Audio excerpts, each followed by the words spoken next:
is that your understanding? Yes, it is. You hold your sentence? We do. Would you like to learn? I would. Judge, I'll be brief as this is an agreed upon sentence, but nevertheless, some comments need to be made. On December the 9th of 2024, incarcerated individual Robert Brooks was transferred to the custody of corrections officers at the Marcy Correctional Facility, and they took custody of him at approximately 9:07 p.m. that evening. At approximately 9:40 that evening, he was clinically dead, having suffered massive brain trauma from multiple beatings, as well as choking on his own blood. Having been assigned as special prosecutor judge, and you as a former homicide prosecutor understand the mentality, I wanted to get to the why.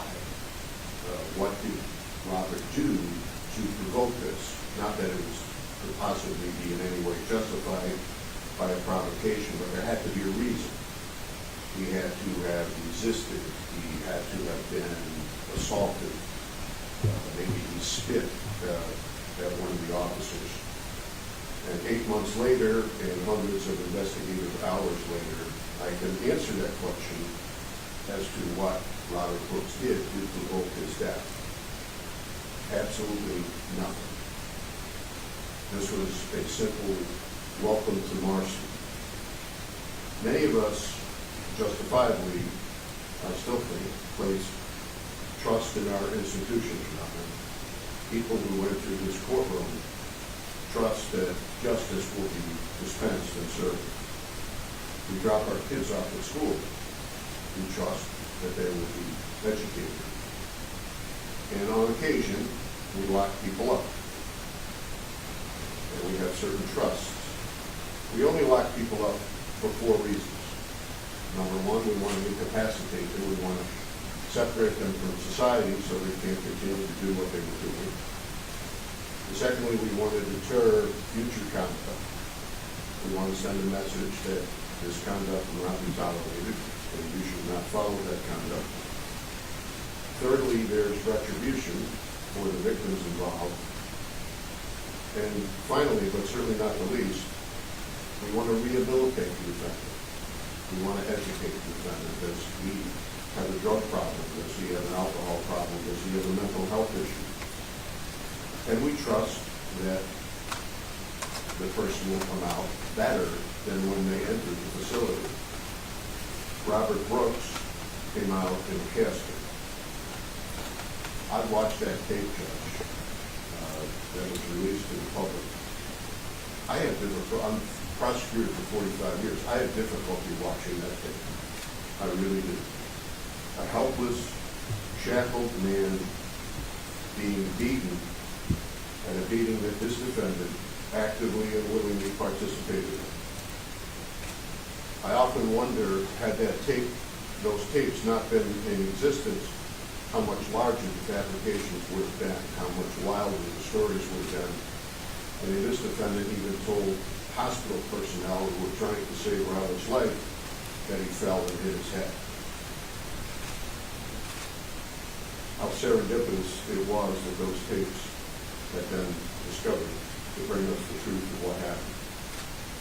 I remember interviewing a cooperating witness in this case early on about the falsity of the reports and the lies that were told.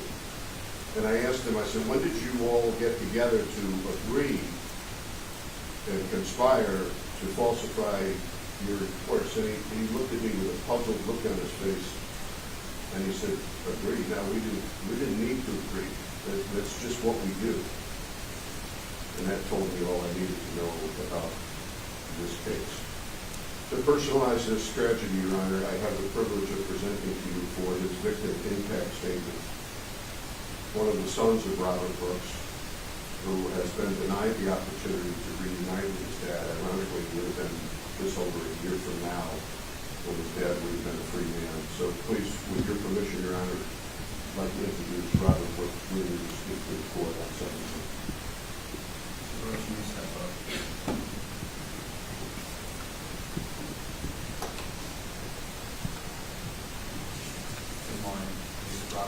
Jr., correct? Yes. You can make your statement. My name is Robert Brooks Jr. Last December, I watched as you, Mr. Walrath, and the fellow correctional officer beat my father. Robert Brooks to death on camera.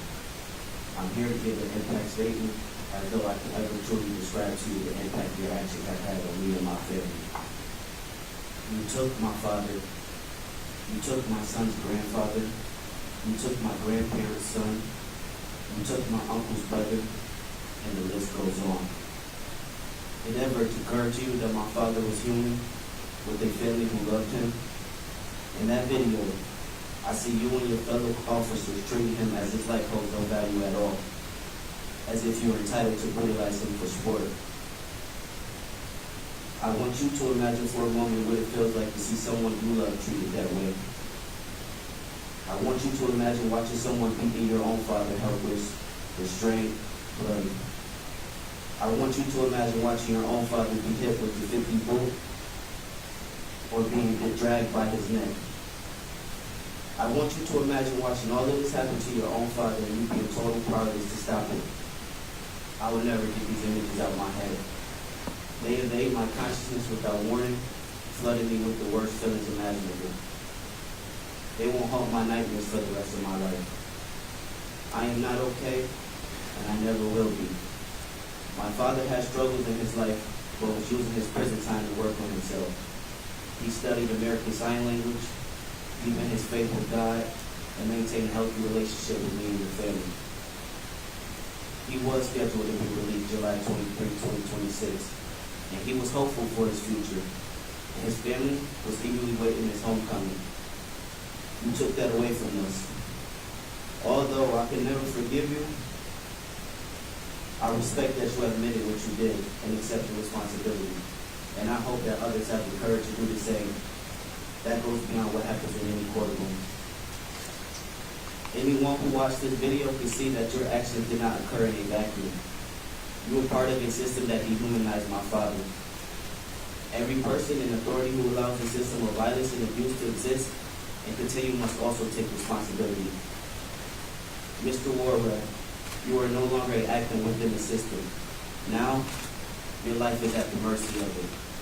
And I pray for your family who's going to have to spend the next 15 years worrying about you, just like all New Yorkers with incarcerated loved ones must do.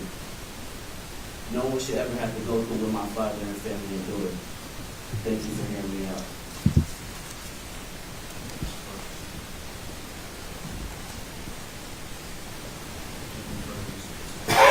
No, Your Honor, I assume you'll cover the waiver of appeal at the end. I would like to say the statement at the time. Okay. Mr. Walrath, is there anything that you want to say prior to being sentenced? I will note for the record that I did waive his right to appeal at the time of this plea, so I'm not going to go over those rights again. The defendant is hereby sentenced as follows. As to the conviction for manslaughter in the first degree, the defendant is hereby sentenced to a determinate sentence of 15 years in state prison, that is along with 5 years of post-release supervision. Further, there is imposed a mandatory surcharge on victim DNA fees, which will total $375. The defendant is committed for the term.